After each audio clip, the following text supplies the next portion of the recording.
The ink on our marriage contract hadn't dried when Savannah's whispers turned to daggers, and the hidden box of his past forced me to question, was my love a choice, or a trap? The conference room smelled of polished oak and old money, but today it felt like a trap snapping shut. I'd walked through that heavy door a dozen times in my 3 years as a junior associate at Langford and Associates, but this morning, the air was colder, sharper, like the room itself was holding its breath for a secret I wasn't supposed to know. My heels clicked against the hardwood, too loud, too final. Walter Langford, my boss, sat at the far end of the table, a stack of leather-bound folders in front of him, his gold cufflinks glinting in the morning light slanting through the tall windows. "Close the door, Emma," he said without looking up. I did, and the soft click echoed like a gavel. Beside Walter sat a man I didn't recognize, but I knew his type: charcoal suit pressed to perfection, no wedding ring, jaw clean-shaven and sharp enough to cut glass. The kind you see on the cover of Forbes next to headlines like "Tech Titans to Watch." His eyes locked onto mine, steady, unblinking, like he'd already read every page of my life and found it lacking. My stomach twisted, but I kept my chin up.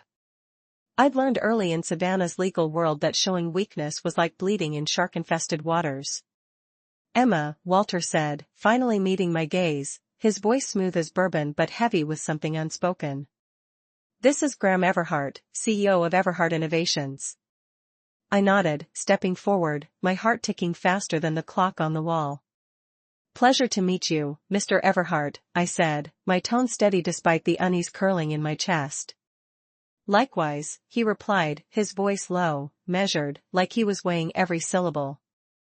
His eyes didn't waver, and I felt exposed, like he already knew about the late nights I spent on pro bono cases, the stack of bills on my mom's kitchen table, the way my brother Ethan's pharmacy school tuition kept me awake at night. Walter gestured to the chair across from them. "Have a seat. We have a sensitive matter to discuss." I sat, spine straight, hands folded in my lap to hide the slight tremble. Graham leaned forward, his presence filling the room like a storm cloud. "Your reputation precedes you," he said, his tone so even it felt like a challenge. I raised an eyebrow, forcing a calm I didn't feel. "I'm a junior associate. Not sure I have a reputation worth noting." A faint smile tugged at his lips, gone as quickly as it came. "That's the best kind." Walter cleared his throat, cutting through the tension. "We're about to present you with an unusual opportunity, Emma. Discretion is key. If you walk out and say nothing, there are no consequences. But if you stay, you'll be part of something personal." His words hung heavy, like a warning wrapped in velvet. I glanced between them, my pulse pounding in my throat. "This sounds more like a threat than a meeting." "It's both," Graham said, his voice cutting through the air like a blade. Walter opened a folder and slid it toward me. Legal forms stared back, bold terms, blank lines, the kind of contract that could bind a soul. I didn't touch it. Graham steepled his hands, his gaze never leaving me. "Let me be blunt. My investor visa is being revoked. I'm Canadian, been in the US for 10 years building my company.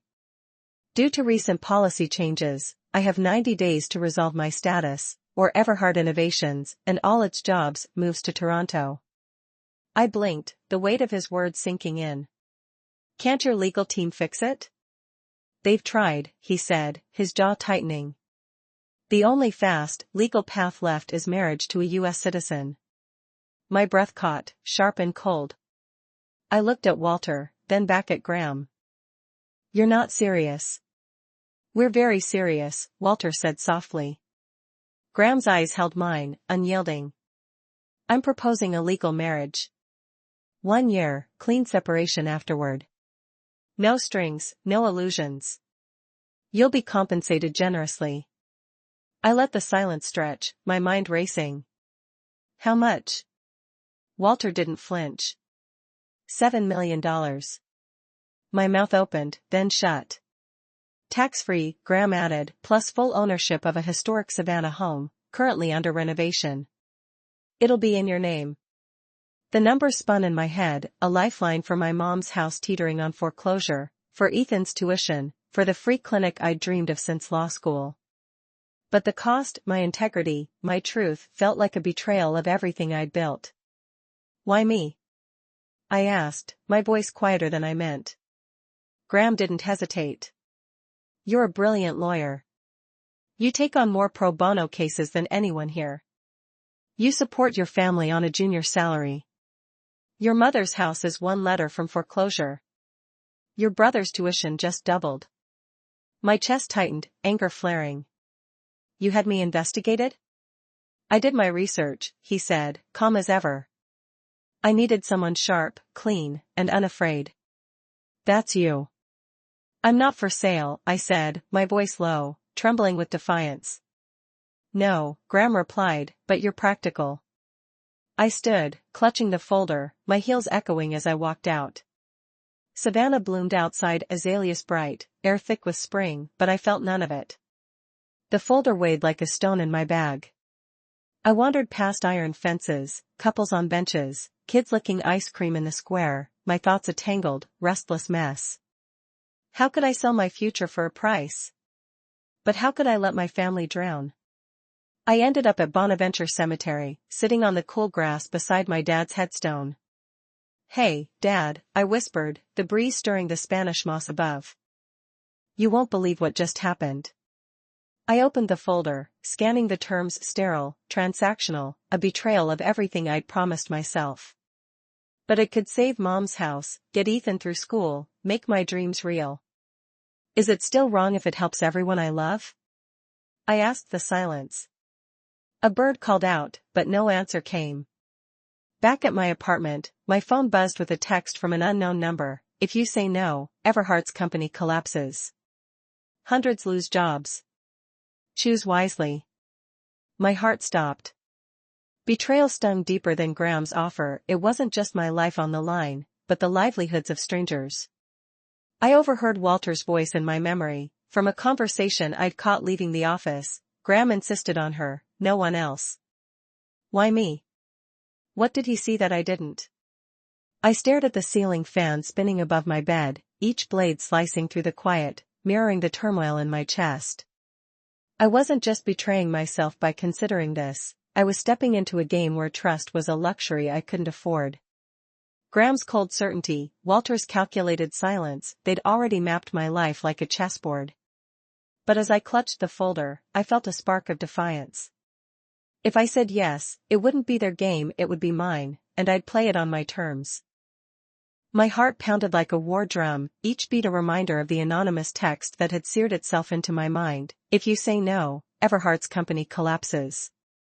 Hundreds lose jobs. Choose wisely. The words felt like a knife, not just cutting but twisting, betraying the fragile trust I'd built in my own judgment. I'd spent years fighting for justice in Savannah's courtrooms, but now, lying under the slow spin of my ceiling fan, I was bargaining with my soul. By dawn, I made my choice, not for Graham Everhart's piercing eyes or his $7 million, but for the faceless workers whose lives hung in the balance. I wasn't sure if I was saving them or damning myself. I called Walter before the first light broke over the marshes, my voice steady despite the storm raging inside. I'm in, I said, gripping the phone. But I keep my job, my life. This is a contract, not a cage.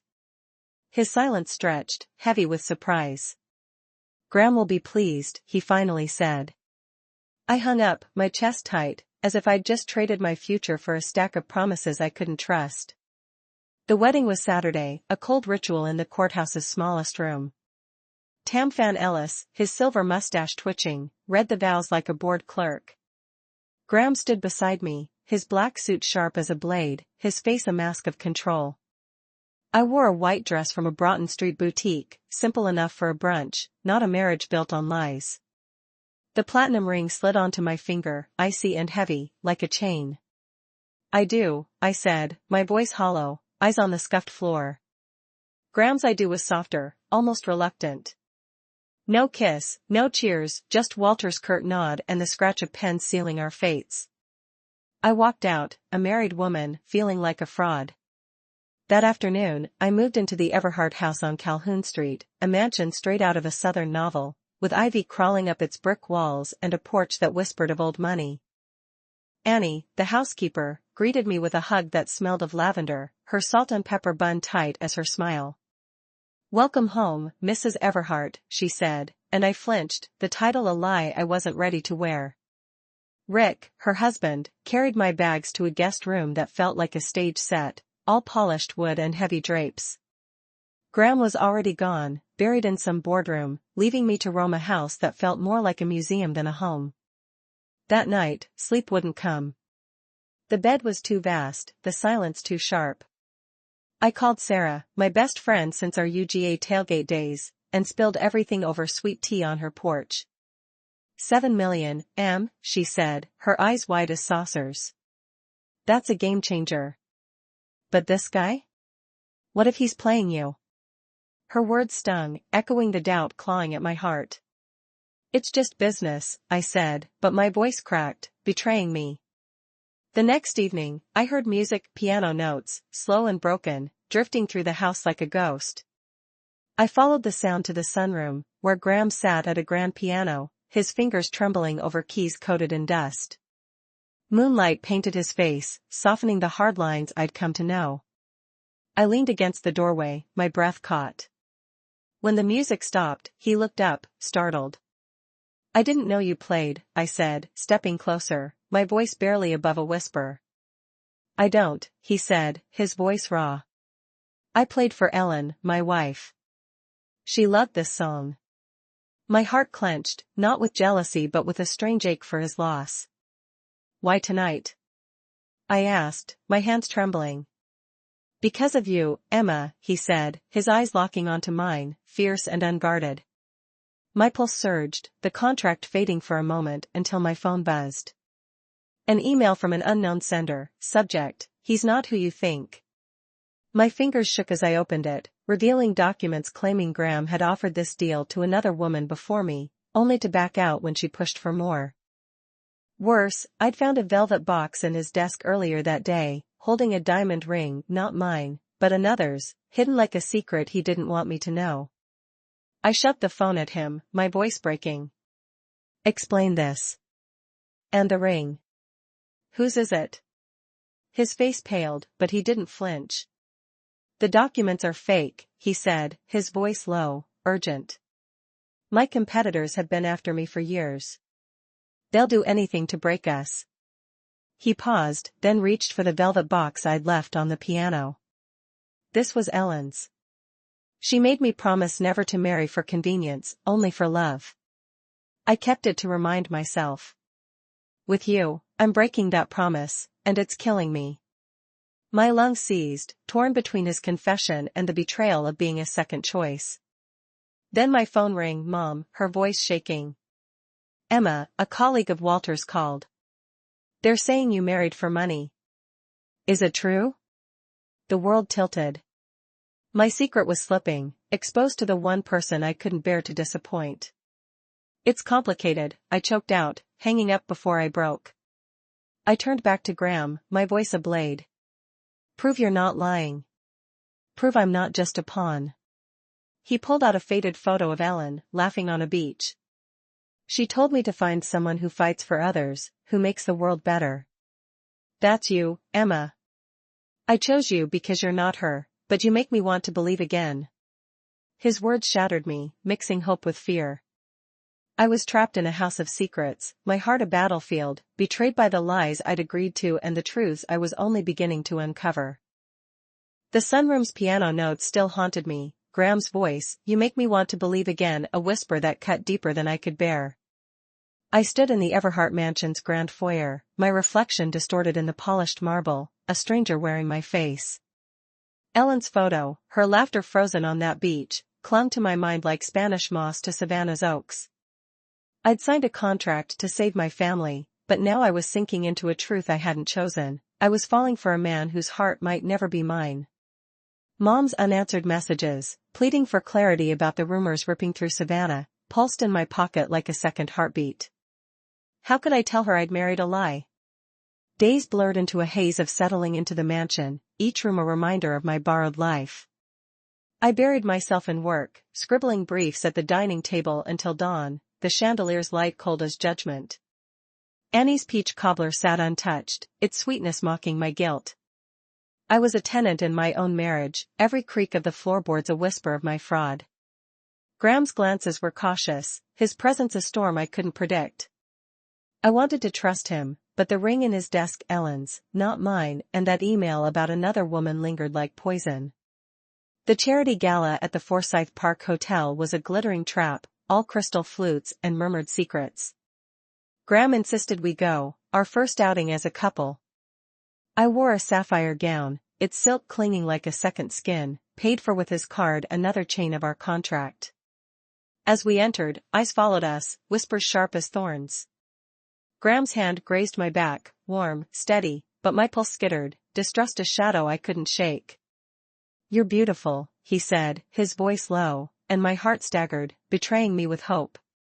Then Delilah Knox appeared, her crimson dress a wound in the crowd, her smile a blade honed for me.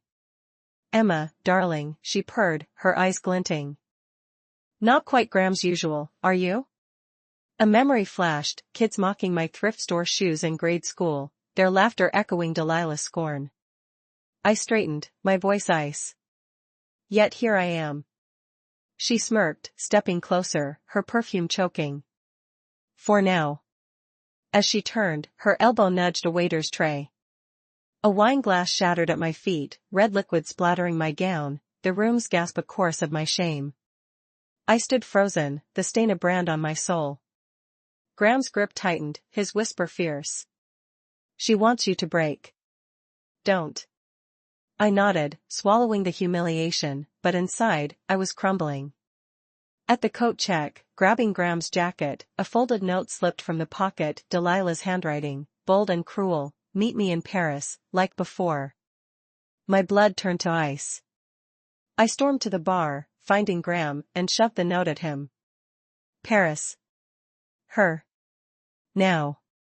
The crowd faded, my world narrowing to his face, taut with shock. He exhaled, his voice raw. "Delilah was a mistake, years ago, before Ellen's cancer. She wanted to own me, Emma, not love me." I walked away. His eyes held mine, pleading. "You're not a replacement. You're my choice." My throat burned, torn between his words and the betrayal of a secret kept. "You should have told me," I choked out. "I deserve the truth." Before he could answer, a waiter stumbled nearby, dropping a tray of glasses in a deafening crash. Eyes turned, pinning us in a spotlight of scrutiny, my stained dress and trembling hands bared for all to see. A voice cut through, Sarah, my best friend, pushing through the crowd, her face pale. We need to talk. Now." She pulled me to a balcony, the night air sharp. "Delilah's telling everyone your marriage is a sham. It's all over Savannah, even my coworkers are whispering." My knees buckled, the city's lights blurring through tears. A flash blinded me, a photographer, snapping us from the shadows, his lens stealing my crumbling facade. "Get out." I snapped, but he was gone, my secret exposed to the world. Back inside, a reporter approached, his badge gleaming. "Mrs. Everhart, is your marriage a visa deal?" My lungs seized, panic clawing. Graham stepped forward, his voice steel. "We're married. That's the story." But the reporter pressed, his pen poised. "Sources say it's a contract." I gripped Graham's hand, my voice shaking but firm. "We're together. That's enough." He backed off, but his smirk promised trouble. In the car, silence suffocated us. "Why keep her note?" I asked, my voice brittle. Graham's hands tightened on the wheel. "I didn't. She must have slipped it in tonight. Delilah's desperate, Emma. You're the one I want here." His words were a lifeline, but my heart was a storm, battered by Delilah's cruelty, the photographer's flash, Sarah's warning. I'd fought to belong in school, in court, in this marriage, but every step felt like sinking sand. I climbed the mansion stairs alone, the stained gown heavy, knowing I was bound to Graham by more than paper, but terrified that love might be the greatest lie of all. The mansion staircase creaked under my feet, each rung a hammer against my heart, as if the house itself knew I was running from a truth I couldn't face. Delilah's note, "Meet me in Paris," burned in my chest, a scar I couldn't shake, its ink a poison spreading through every hope I dared to hold. The stained gown clung to me, a scarlet letter of my shame from the gala, where wine had splashed crimson, cameras had flashed, and Savannah's whispers had branded me a fraud. Graham's words, "You're the one I want here," echoed like a promise I wanted to believe but couldn't. I was bound to him by a contract, but my heart was a traitor, yearning for a man whose past felt like a locked door I'd never open. Morning came, gray and heavy, the marsh beyond the windows shrouded in fog. I avoided Graham, slipping out to the firm, where case files felt like anchors in a sea of doubt. But the world wouldn't let me hide, wouldn't. My phone buzzed with a voicemail from Mom, her voice trembling. "Emma, people are talking. Call me." I didn't. Instead, I threw myself into a new fight, convincing the city council to keep Everhard Innovations in Savannah, not for Graham, but for the hundreds of jobs tied to his company. I spent days drafting arguments, my nights haunted by Delilah's smirk and the photographer's lens. The council meeting was a packed chamber, the air thick with tension. I stood at the podium, my navy blazer crisp, my voice steady despite the storm inside. "This isn't about one man," I said, eyes sweeping the room. "It's about families, livelihoods, Savannah's future." I laid out numbers, jobs saved, taxes gained, but my heart pounded with a deeper truth. I was fighting for Graham's dream, even as I doubted his heart. When the vote passed, cheers erupted, but I felt hollow, my victory a mask. Outside, Graham leaned against my car, his face softening. "You did it, Emma," he said, his voice low, warm. "You reminded me why I built this."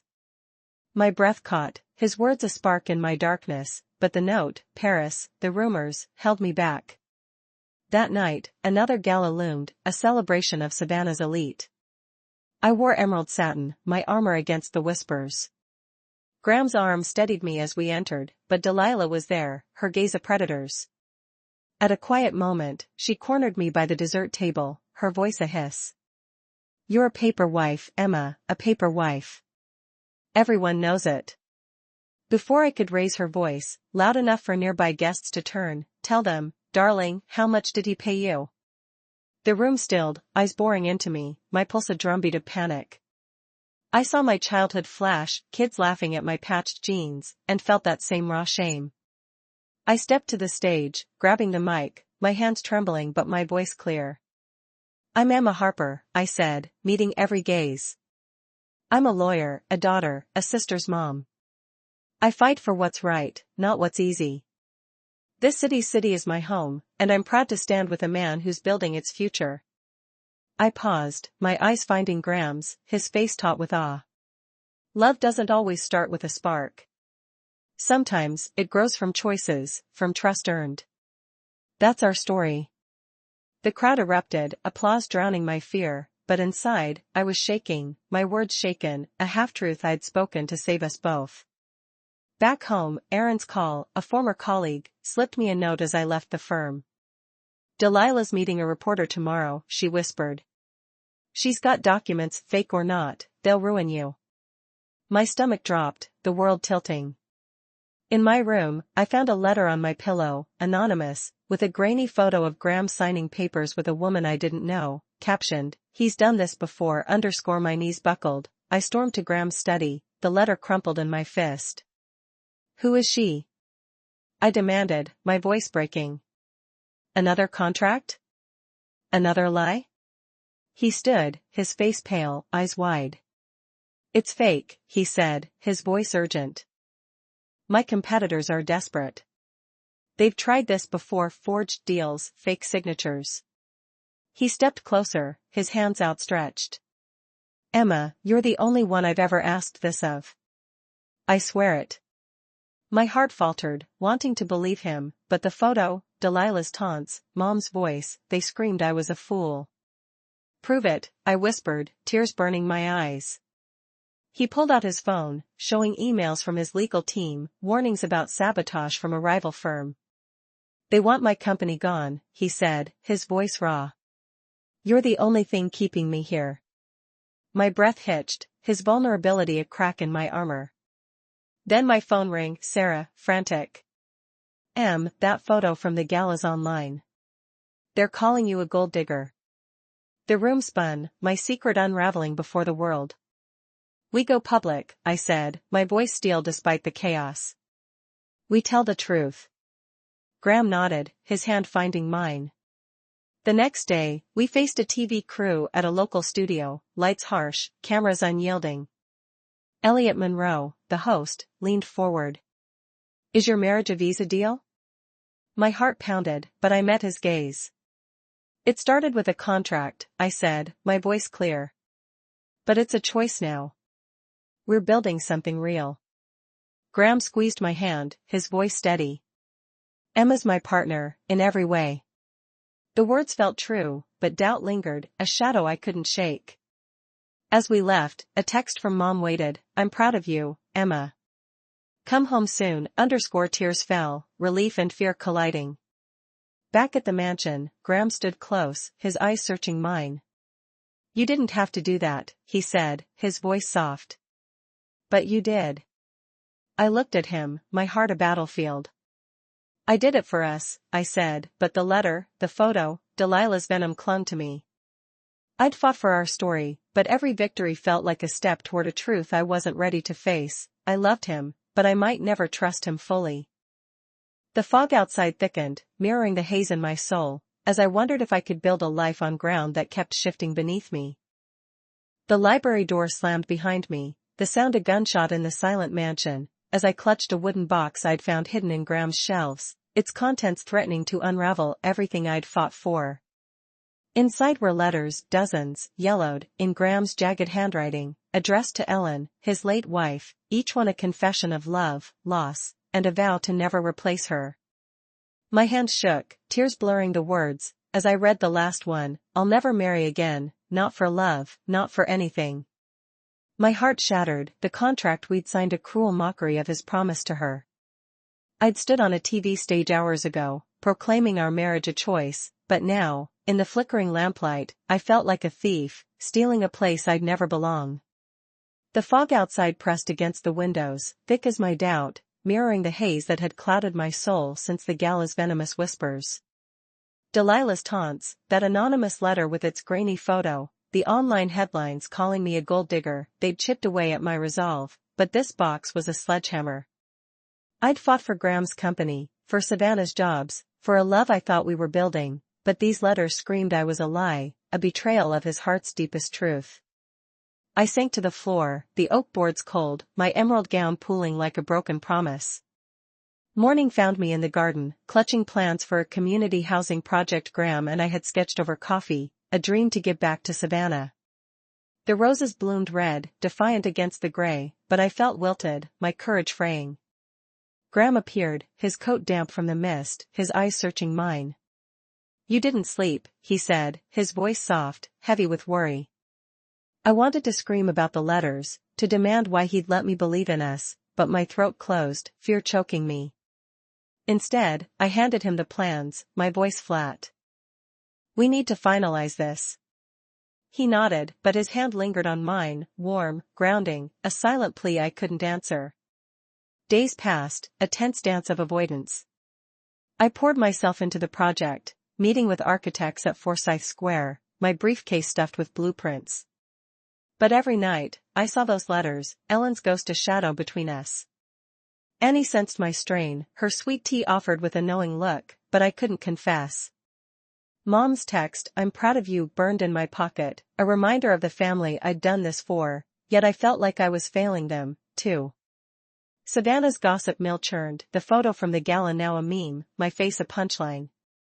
I was unraveling, my heart a storm of love and betrayal.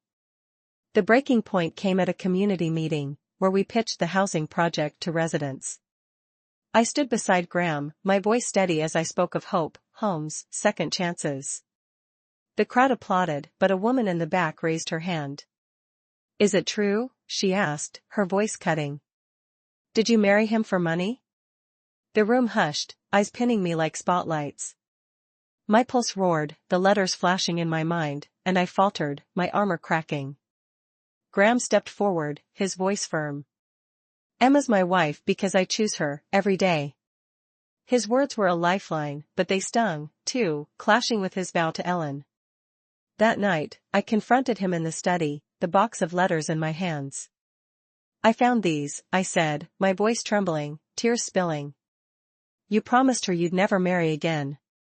Why did you lie to me? His face crumpled, pain raw in his eyes. I didn't lie, he said, his voice breaking. Ellen made me promise to live, to find purpose. I kept those letters to remind myself I could survive loss. When I met you, Emma, I saw a reason to try again. He stepped closer, his hands shaking. You're not her replacement. You're my future. My breath caught, his words a bomb and a blade.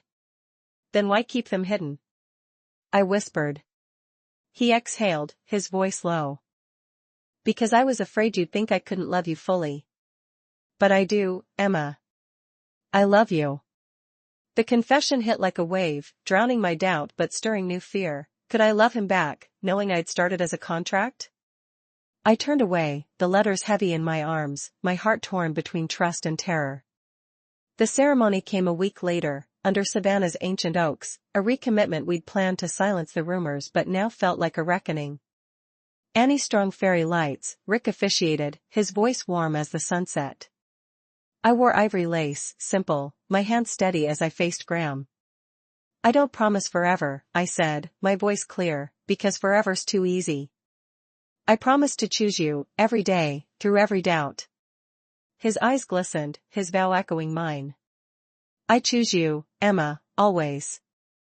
We kissed, the crowd cheering, but my heart whispered, can I keep this promise?